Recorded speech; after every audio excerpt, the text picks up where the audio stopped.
Hieronymus was a great father. It took Virginia by surprise, but Hieronymus took as many breaks as he could in order to come back and make sure that Alice's needs were attended to. He always put his work responsibilities first, of course, but he wrote letters to Virginia almost every day to check in and make sure that things were going well.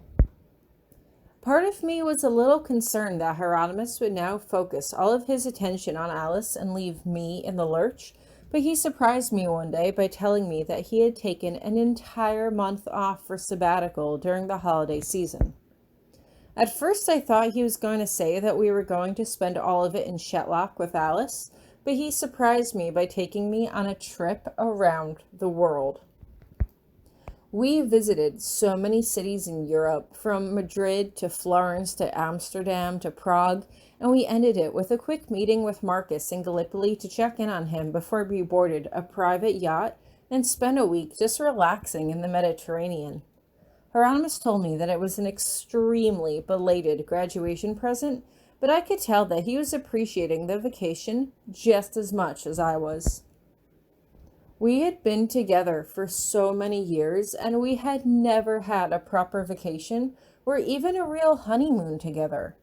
This was definitely a honeymoon, and even though he occasionally had to take time to tend to his work correspondence, I was happy that Hieronymus seemed to finally find a balance between taking care of work and taking care of me. Honestly, I was just happy to be with him.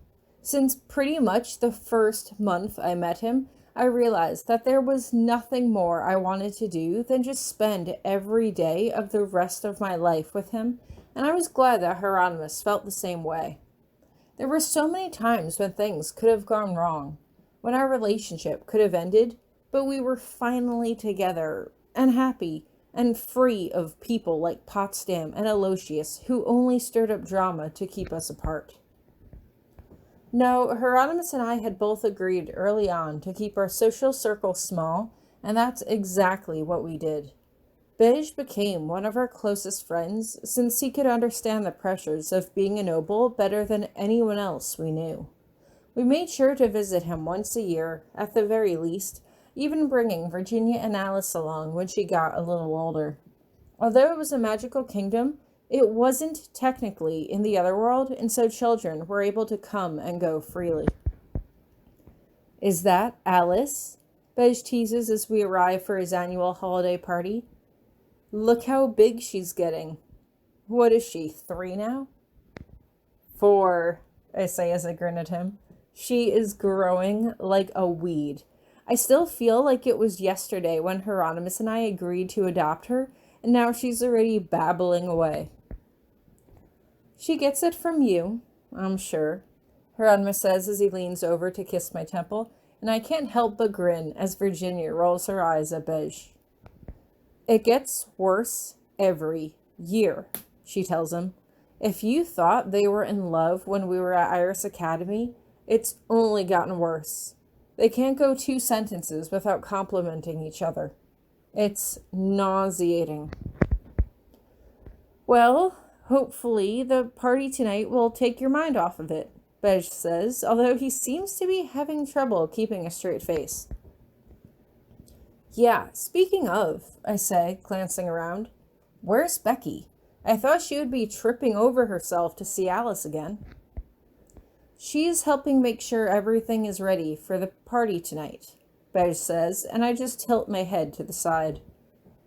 "Why is Becky helping set things up for the party?" I ask, and Beige just shrugs. "I don't know, but you and Virginia should head off and get dressed," he replies. "I need to talk to Hieronymus about something, but Mariette is waiting in one of the rooms for you." "All right," I say at length. "See you boys later." I reach up and give Hieronymus a long, lingering kiss before I turn to go. Right before I leave, however, Hieronymus takes my hand in his as he raises my knuckles to his lips and kisses them. I blush scarlet, and I don't pull away until Virginia physically grabs my arm and drags me along behind her. I'm sorry, I say, although it's clear from my tone that I don't really mean it. I hope the mushy stuff doesn't make you too uncomfortable. Mushy stuff is gross, Virginia insists. Remember when we were at Jacob and Melissa's wedding and Melissa literally started sobbing because she said she loved him so much? Okay, that was weird. I agree. Then again, he was her first relationship. I mean, I'm all for experience and getting to know other people before you get married, but I think there's like a special bond there, just deciding to commit to someone else without trying to get to know anyone else on an intimate level. Like you and Hieronymous, Virginia offers, and I can't help but snort under my breath. Something like that. It had been years since Violet's name had been brought up in conversation, and honestly, it just didn't faze me anymore. I had been plagued by doubts during the early years of our relationship because I had been a teenage girl with no dating experience. I had been insecure and a bit terrified that I would never be able to compete with an ex that he had mourned for over a decade. But we had been together for so long now, I didn't even have to question how much Hieronymous loved me. It was no longer something I felt. It was something I knew. But I'm quickly broken from my thoughts as we enter the room to see Mariette standing in its center, adjusting a familiar dress that is held up by magic in front of her.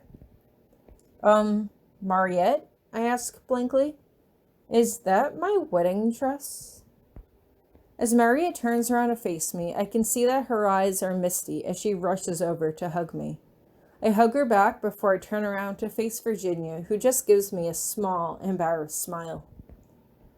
Surprise, she says gently. Surprise? I repeat blankly. You are terrifying me right now. What's the surprise? Well, after we graduated, you and Hieronymous were supposed to get remarried, she reminds me.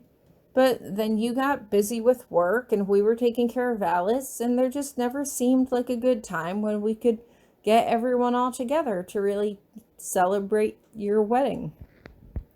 So, if I understand you correctly, there's no party, I say softly. It's a wedding, Virginia finishes for me.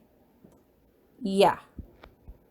I look down at Alice, who has crawled off to play with a spool of yarn that is sitting in one of the baskets in the corner.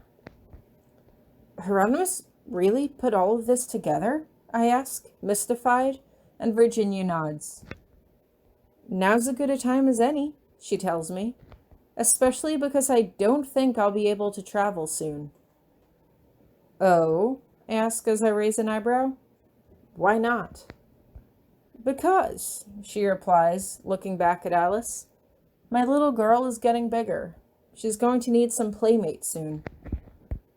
I just stare at her. You mean? Yup, Virginia replies. I think it's time we give this surrogate thing a shot. I talked to Hieronymous about it last week. I didn't think he'd say yes, but he is all for it. I can't help but grin as I rush up to her and hug her around the middle. Easy, easy, she says as she taps me on the shoulder. Remember, we're going to try. IVF isn't an exact science. There's no guarantee it's going to work. Right, I say as I take a deep breath. We can worry about that later. That's right, Virginia agrees. We can't let the bride be late to her own wedding. Come on, let's get you dressed.